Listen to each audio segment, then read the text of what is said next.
One evening, Thomas brought his last train to the junction. Percy was glad to see him. "Are you on your way to the big station, Thomas?" "Yes, I am. Why?" "Because I'm going there, too. I think something's up." Toby looked up at the sky. "Where?" "Not up there. Down here," laughed Thomas. "How can something be up when it's down?" Thomas was too excited to explain. "Bust my buffers! Look over there!" Mavis, Oko, Bill, Ben, Donald, Oliver, and Douglas paraded past. "Good evening, you three," whistled Donald. "Aren't we all a fine sight?" "Very splendid indeed," admired Toby. "Sorry we can't stop. Sir Topham Hatt wants us all together at the station." "What is this about?" asked Thomas. "Sir Topham Hatt has a plan," answered his driver. "Come on." So they followed the other engines to the big station at the end of the line.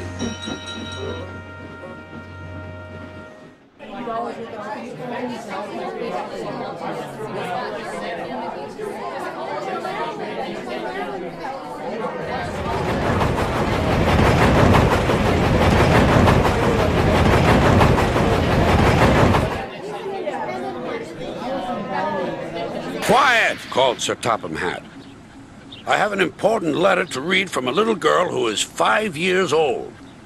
"Dear Thomas and all the engines, please can I meet you? My friends say they would like to meet you too. You could come to my house for tea, but my mommy says there aren't any railway tracks to my house. Can you come to the station instead? Thank you very much." "It seems," continued Sir Topham Hatt, "that there are many girls and boys who would like to meet you. Therefore, we are all going to the big city far away." "Hooray! Hooray!" the engines whistled. "Silence! Other engines will be working here while you're away, so please show them what to do." As Annie and Clarabelle were going to the big city too, Thomas and Oliver practiced with some other coaches.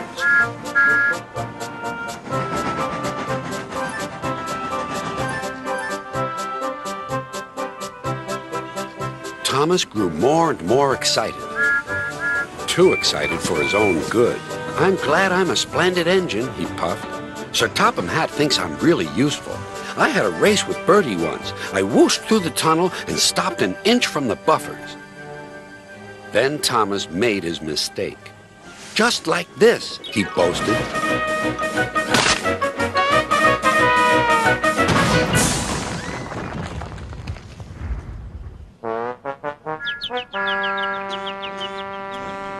No one was hurt, but Thomas's front was badly bent. They telephoned to Sir Topham Hatt. "I'll send up the workmen," he said. "But if they can't mend Thomas in time, we'll have to go to the big city without him."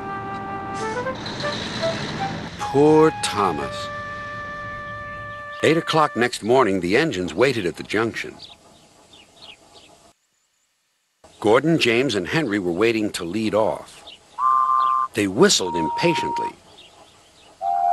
Sir Topham Hatt looked at his watch. "I'll wait 1 more minute for Thomas, then we have to go."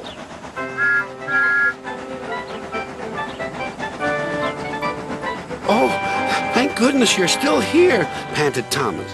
"I hope we're not late, as it's just after 8. The conductor blew his whistle and waved his flag. The engines cheered. "Look out, big city, here we come!" And the cavalcade puffed away.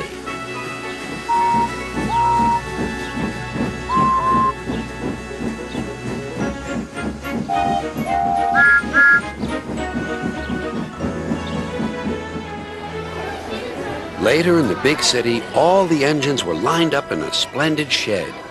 The children were delighted to meet their friends. "I'm glad the little girl wrote to us," whispered Thomas to Percy. "Isn't it wonderful what happiness a letter can bring?"